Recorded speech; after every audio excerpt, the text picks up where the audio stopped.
3 миллиарда рублей. Такая сумма была озвучена правоохранительными органами, когда появилась информация о раскрытии картельного сговора при осуществлении закупок лекарственных средств для медицинских учреждений Якутии.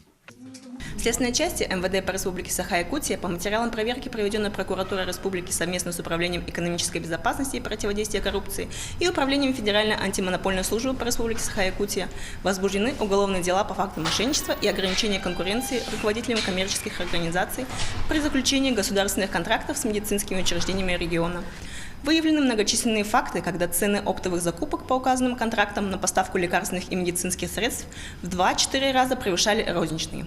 По имеющейся информации, представители медицинских учреждений в сговоре с организаторами картеля принимали меры по устранению возможных конкурентов на торгах. Обыски прошли в нескольких компаниях, цитата, «были выявлены признаки фактов мошенничества, завышения цен на лекарственные средства в 2-4 раза и ограничения конкуренции со стороны руководителей ООО «Регион Столица», Медмаркет, Фармбаза, Нордфарм и лечебно-профилактических учреждений республики». Предполагаемыми участниками картеля оказались отнюдь не монстры фармацевтического рынка. Это обычные мелкие ООО с 2-4 работниками и традиционными 10 тысячами рублей уставного капитала. Однако, как сообщает прокуратура региона, сговор касался не только столицы республики, но и многих районов Якутии. В первую очередь от этих действий пострадали, получается, у нас обычные граждане республики, которые было отказано в предоставлении лекарственных средств, либо были они представлены несвоевременно из-за поздних закупочных мероприятий. Поскольку денежные средства уходили на представителей картеля.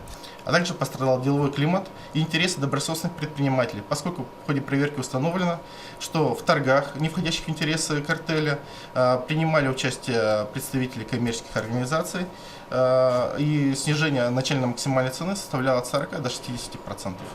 Прокурор поделился, как происходит мошенничество. У медицинских учреждений есть свой бюджет, куда входят целевые и внебюджетные средства. Сначала происходит формирование заявок от медицинских учреждений, которые затем формируют план. Сформировав потребность, они могут перенаправлять деньги, если есть потребность. Чтобы не дать картелю замести следы, одновременно было проведено 14 обысков, которые задействовали 80 сотрудников полиции и специалистов УФАС. Изъятие документов, электронных носителей и любых записей на интересующую следствие тему было произведено в 6 медицинских учреждениях, 3 коммерческих организациях, а также в домах 5 граждан. Нагрянули оперативники и в дом депутата Госсобрания Якутии Владимира Чичигинарова. 3 фирмы из списка объединяет одно обстоятельство. Их учредителями являются родственники депутата. 22 марта в Чурапчинском районе прошло мероприятие, поводом для которого стала смерть женщины из Арылахского наслега. Она умерла от двухсторонней пневмонии. Как говорит муж погибшей Николай Сыромятников, документы по смерти женщины переданы в правоохранительные органы. Мы с женой даже не полагали, что до этого летального исхода можно дойти, да? Но, к сожалению, такое случилось.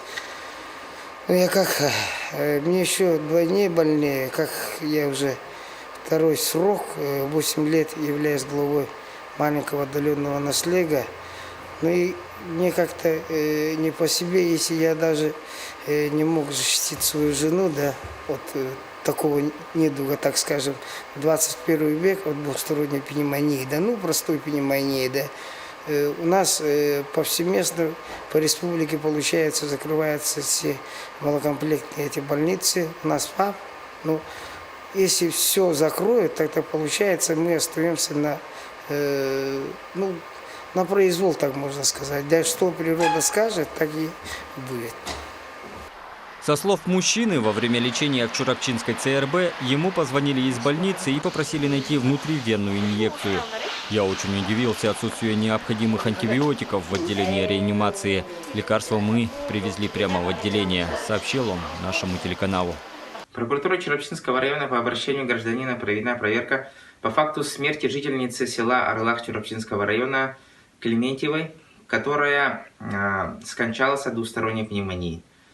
В ходе проверки нами получено объяснение со всех медицинских работников, которые участвовали в лечении Клементьевой. Собрана вся медицинская документация и назначена сложная комплексная экспертиза с целью оценки действий врачей. Таким образом, в настоящее время проверка не завершена и решение по материалу не принято. В тех же числах, когда было объявлено о возбуждении уголовных дел по сговору, пресс-служба администрации Ленского района сообщила, что в районе наблюдается проблема с обеспечением лекарственными препаратами.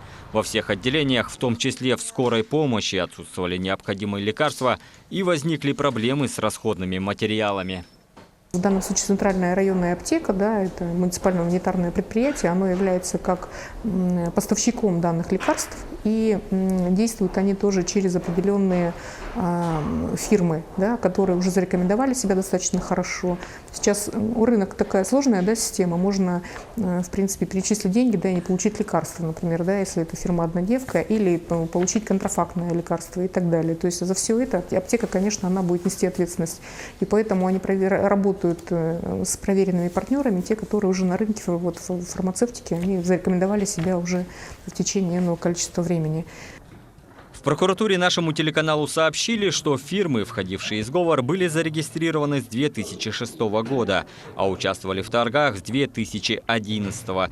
При этом дело касалось не только лекарств, но и сопутствующих товаров, например, детского питания. Охват сговора не ограничивался Якутском. Входивших в схему следствие не раскрывает. Очень часто победитель заранее известен, и требования формируются просто таким образом, чтобы только этот конкретный участник выиграл закупку. То есть, например, требования делаются очень строгими, узкими, таким образом, чтобы им потенциально соответствовал только 1-2 конкретных участника. Есть такой термин, как заточенная документация. То есть это документация, сформированная под одного конкретного производителя. Заказчик конкретизирует характеристики товаров таким образом, чтобы описание соответствовало только товару этого конкретного производителя. Например, требования к упаковке, требования к дозировке, форме выпуска. Ну вот, в частности, на фармрынке это вот таким образом делается. Вот. Есть еще вариант – это устроить спрятанные закупки. То есть заказчик использует неверное или неточное наименование предмета закупки или там, неверную категорию закупки. То есть вот таким образом тоже это все может происходить. Глава региона Айсен Николаев прокомментировал сложившуюся ситуацию. Когда мы слышим о таких больших нарушениях в области здравоохранения, где фигурирует сумму в 3 миллиарда рублей по различным госконтрактам, в которых, возможно, имел место сговор, нас всех, от простых людей до руководителей республики, охватывает возмущение. Он отметил, что лично проводил огромную работу и добивался финансирования из федерального бюджета на нужды здравоохранения.